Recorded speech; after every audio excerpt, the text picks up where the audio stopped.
दोस्तों, let's study में आप सभी का स्वागत है। आज हम आप लोग को तुगलक वंश पढ़ाएंगे और इससे पहले हमने खिलजी वंश पढ़ाया था। तुगलक वंश सबसे लंबे समय तक शासन किया था और सल्तनत काल में। ठीक है, तुगलक वंश का टाइम पीरियड क्या है। और सबसे पहले हम लोग जानेंगे कि गयासुद्दीन तुगलक कौन था, मोहम्मद बिन तुगलक कौन था, फिरोज शाह तुगलक कौन थे। इनके तीन बहुत ही महत्वपूर्ण शासक थे जो सुल्तान थे। इन्हीं के बारे में पढ़ेंगे, इससे ज़्यादा वो कुछ नहीं पूछेंगे। तो आप लोग हमारे चैनल से ज़रूर जुड़िए और हमारे वीडियो को शुरू से लेकर आखिरी तक ज़रूर देखा करिए। उसे लाइक शेयर सब्सक्राइब करिए। आप हमारे चैनल से जुड़िए, ज़रूर से ज़रूर फ़ायदा मिलेगा। आप बीएड की तैयारी कर रहे हों या किसी भी कंपटीशन की, उसके लिए बेहद इम्पॉर्टेंट है। अब हम सी टेट की तैयारी शुरू करवाएंगे कुछ दिनों में और बीएड के क्वेश्चन सॉल्व करवाएंगे। तो आप लोग हमारे चैनल से ज़रूर जुड़िए। चलिए आइए शुरू करते हैं। सबसे पहले तो गयासुद्दीन तुगलक कौन था। गयासुद्दीन तुगलक तुगलक वंश की स्थापना करने वाला सुल्तान था। ठीक है, तो इसने तुगलक वंश की स्थापना किसने की थी? गयासुद्दीन तुगलक। तो हम कम समय में ज़्यादा चीज़ें आपको बताएंगे, तो इसलिए हम बहुत विस्तार से नहीं बता सकते। और हाँ, और एक बात, हमें हमेशा अच्छी बातें बोलनी चाहिए, क्योंकि कभी कभी भी हमारे जीभ्या पे सरस्वती माँ विराजमान हो जाती हैं। तो जो बात हम कहते हैं कभी कभी वो सत्य हो जाती है। जैसे निजामुद्दीन औलिया वो कहता है कि गयासुद्दीन तुगलक से कभी दिल्ली दूर है, तो रास्ते में गयासुद्दीन तुगलक की मृत्यु हो जाती है, जो कि उसे पता नहीं होता। तो इसलिए हमें हमेशा अच्छी चीज़ें सबके बारे में बोलना चाहिए और पॉजिटिव सोच रखना चाहिए। अगर आप अच्छी सोच रखेंगे तो आपका सिलेक्शन ज़रूर होगा, चाहे किसी भी कॉम्पिटिशन की तैयारी कर रहे हैं। ये जो गयासुद्दीन तुगलक था, जो अलाउद्दीन ने डाक प्रथा और चेहरे के पंजीकरण की प्रथा शुरू की थी, उसको उसने उसी तरह से पूरे अपना लिया था, जिससे उसके भी सेना में भ्रष्टाचार व्याप्त न हो जाए। इसलिए उसने भी बहुत कड़ाई से पालन किया था और उसने शासन न तो अलाउद्दीन की तरह बहुत ही कठोर शासन अपनाया और न ही बहुत लचीला, वो बीच का शासन अपनाया था। और वो बहुत ही अच्छा शासक था, बहुत अच्छा सुल्तान था। तो आइए पहला पॉइंट देखिए। इनका टाइम पीरियड याद रखिएगा, 1320 से 1414 ईस्वी तक। इस बीच जो कुछ भी घटित होगा तुगलक वंश में। ठीक है, 1320 ईस्वी में तुगलक वंश की स्थापना गयासुद्दीन मोहम्मद तुगलक ने के द्वारा की थी। इसने गाजी मलिक की उपाधि धारण की थी। गाजी मलिक उसे कहते हैं जो काफिरों को मारता है, तो इसीलिए इसने गाजी मलिक की उपाधि धारण की थी। और दूसरा देखिए, दूसरा पॉइंट, सल्तनत काल में नहरों का निर्माण तथा डाक व्यवस्था का आरंभ करने वाला प्रथम सुल्तान गयासुद्दीन ही था। इसने नहरों का निर्माण, सल्तनत काल में गयासुद्दीन ही नहरों का निर्माण करने वाला प्रथम शासक था। और डाक व्यवस्था उच्च कोटि की थी इनके यहाँ। वहाँ देवगिरी से दिल्ली तक कोई भी सूचना बहुत ही शीघ्रता से 4 दिन में पहुँच जाता था। और सूचना को कौन पहुँचाता था? हरकारे। जो डाक ले आते हैं उन्हें हरकारे कहा जाता था। तो कैसे चैन चलती थी? 1 किलोमीटर पर दूसरा घोड़ा लेकर हरकारा खड़ा रहता था, तो वो संदेश उसको पकड़ा दिया जाता था। वो वहाँ से चलता था तो वहाँ आगे 1 किलोमीटर पर कोई दूसरा खड़ा रहता था। तो इस तरह एक चैन बन जाती थी और 4 दिनों में कहीं का भी संदेश सुल्तान के पास पहुँच जाता था। तीसरा पॉइंट देखिए, निजामुद्दीन औलिया सूफी संत के साथ गयासुद्दीन तुगलक के संबंध अच्छे नहीं थे, कुछ अनबन हो गई थी इन दोनों के बीच। तो इसीलिए निजामुद्दीन औलिया ने इनको ये कहा था। चौथा पॉइंट देखिए, बंगाल अभियान से लौटते समय गयासुद्दीन तुगलक ने आदेश दिया था कि उसके दिल्ली पहुंचने से पहले ही औलिया दिल्ली छोड़ दें। इसी संदर्भ में निजामुद्दीन औलिया ने सुल्तान के विषय में कहा था कि दिल्ली अभी दूर है, हनूज दिल्ली दूरस्त। तो वो कहता है निजामुद्दीन औलिया गयासुद्दीन तुगलक को कि पहले आप दिल्ली तो आइए, और क्या ये सिर्फ ऐसे ही कहता है, लेकिन इसकी ये बात सत्य हो जाती है। जूना खान जो इसका पुत्र था, उसने गयासुद्दीन तुगलक को मारने के लिए लकड़ी का महल का निर्माण करता है।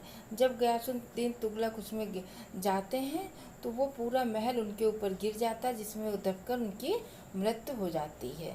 तो इसकी बात सत्य हो गई निजामुद्दीन औलिया की कि दिल्ली अभी दूर है। तो हम लोग को भी हमेशा अच्छे वचन ही बोलने चाहिए। दिल्ली सल्तनत का सर्वाधिक विद्वान सुल्तान मोहम्मद बिन तुगलक था, यह बात एकदम सत्य है। और इसकी योजनाएं बहुत ही अच्छी थी। बस गलती क्या थी कि जैसे क्या वर्षा जब किसी सूखने पर, अगर कृषि सूख गई तब वर्षा हो रहा तो कोई फ़ायदा नहीं। ठीक है, अगर हम कोई काम कर रहे हैं, जिस जब जब जो काम करना उस समय ना करके बाद में कर रहे हैं, तो उसका कोई लाभ नहीं मिलने वाला है।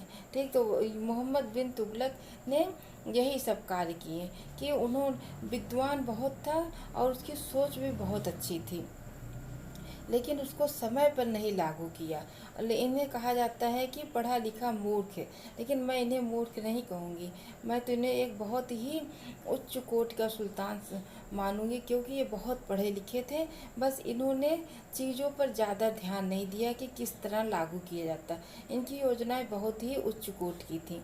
आइए देखिए मोहम्मद बिन तुगलक के प्रमुख कार्य, इन्होंने कौन कौन से कार्य किए थे।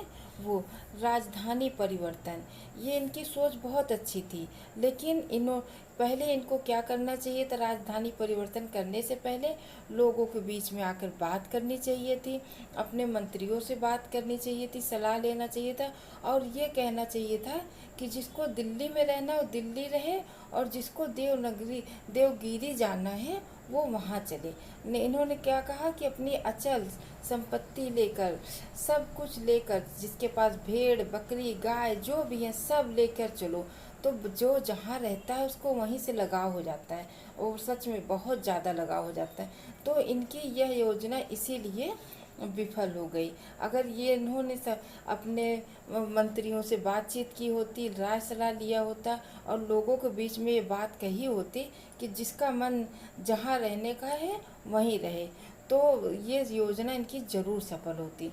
राजधानी परिवर्तन 1326 से 1327 ईस्वी में तुगलक ने देवगिरी का नाम दौलताबाद रखकर सल्तनत की राजधानी बनाया था। कौन? गयास मोहम्मद बिन तुगलक। देवगिरी का नाम दौलताबाद रख दिया, तो बहुत पूछा जाता है। यह योजना असफल रही। 1335 में पुनः दिल्ली को राजधानी बनाया गया।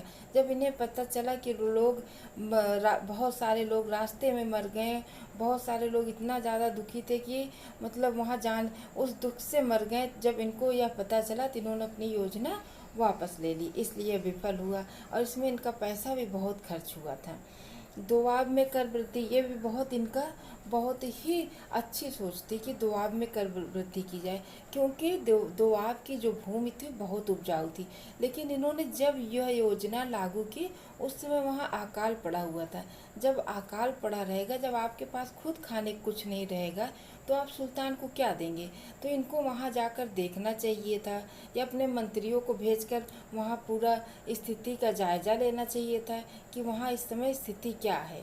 अगर यह सब इन्हें पता रहता तो यह योजना अगर बाद में लागू करते हैं तो ज़रूर सफल होती। लेकिन इन्होंने सिर्फ योजनाएं बनाई, उसके बारे में कुछ न वो नहीं किया, मतलब कि ऑब्जर्व नहीं किया। अगर यह किए होते हैं तो ज़रूर सफल होते हैं। यह योजना भी असफल रही, क्योंकि 1327 से 28 ईस्वी उस समय वहाँ अकाल पड़ जाने के कारण जनता कर नहीं दे सकी, और लोग ज़बरदस्ती कर वसूल कर रहे थे।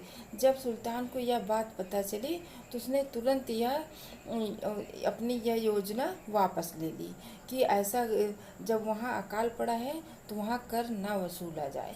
ठीक है। अगर तीसरा देखिए सांकेतिक मुद्रा का प्रचलन, ये भी इनकी बहुत ही अच्छी योजना थी, फिर भी इस पर भी इन्होंने कोई काम नहीं किया था। बस जल्दी से सांकेतिक मुद्रा ताबे का इन्होंने ढलवाया, और उस पर कोई ऐसी मोहर नहीं लगवाई कि कोई उसे छाप ना सके। अपना एक सरकारी मोहर होती है उसको लगवाना चाहिए था, इन्होंने वो नहीं किया। चांदी की कमी का सामना करने के लिए सांकेतिक मुद्रा का प्रचलन किया।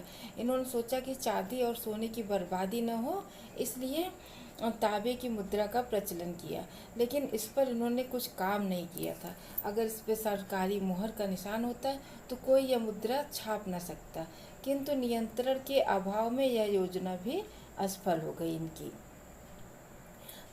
फिर खुरासान का अभियान। अब खुरासान का अभियान, किसी भी आप युद्ध की तैयारी कर रहे हो उसमें पहले ही सैनिकों को पैसा दे दोगे तो उतनी मेहनत से लड़ाई करेंगे? बिल्कुल नहीं करेंगे। तो ये इनकी बहुत बड़ी कमी थी और ये खुरासान अभियान बहुत ही महत्वपूर्ण था। अगर इस पर विजय पा जाते हैं तो मतलब शासन, इनका राज्य का विस्तार भी बहुत ज़्यादा हो जाता है। लेकिन खुरासान का अभियान कब हुआ? 1336 से 1337 तक। खुरासान पर विजय प्राप्त के लिए तुगलक ने 3,70,000 सैनिकों का गठन कर उन्हें 1 वर्ष का वेतन दे दिया। ठीक है, 1 वर्ष का वेतन उन्होंने दे दिया उसको। फिर आगे देखिए, कृषि। उसके बाद जब आप 1 वर्ष का वेतन दे दोगे तो कोई कहाँ काम करेगा? ठीक है, अगला पॉइंट देखिए, कृषि के विकास हेतु अमीर खोई नामक नए विभाग के मोहम्मद बिन तुगलक द्वारा प्रारंभ किया गया था। कृषि के विकास हेतु अमीर कोही, ये बहुत ही ज़्यादा पूछा जाता है। अमीर कोही की स्थापना किसने की थी? किसके लिए? कृषि विकास के लिए, मोहम्मद बिन तुगलक। भारत में सर्वप्रथम सांकेतिक मुद्रा का प्रचलन मोहम्मद बिन तुगलक के शासनकाल में हुआ था। ये भी बहुत पूछते हैं। और ये देखिए, मोरक्को निवासी, इसको बहुत अच्छे से याद रखिएगा, इब्न बतूता मोहम्मद बिन तुगलक 1333 ईस्वी में के शासनकाल में भारत आया था। कहाँ का निवासी था? मोरक्को का इब्न बतूता। ठीक है, किसके शासनकाल में आया था? मोहम्मद बिन तुगलक के। इसने रहला नामक पुस्तक की रचना की थी, इब्न बतूता ने की थी। ठीक, मोहम्मद बिन तुगलक के काल में ही सल्तनत से विद्रोह कर 1336 ईस्वी में हरियर और बुक्का ने विजयनगर तथा 1347 में हसन गंगू ने बहमनी साम्राज्य की स्थापना की थी। ठीक है, इनके मोहम्मद बिन तुगलक के ही समय में 2 राज्यों की स्थापना हो रही। 1336 में हरियर और बुक्का ने विजयनगर तथा 1347 में हसन गंगू ने बहमनी साम्राज्य की स्थापना की थी। होली के त्यौहार को सार्वजनिक उत्सव में भाग लेने वाला दिल्ली का प्रथम सुल्तान भी मोहम्मद बिन तुगलक ही था। आज के लिए इतना ही। अगले जो बचा हुआ है उसको अगले वीडियो में पढ़ा देंगे। धन्यवाद। अगले वीडियो में फिर मिलेंगे।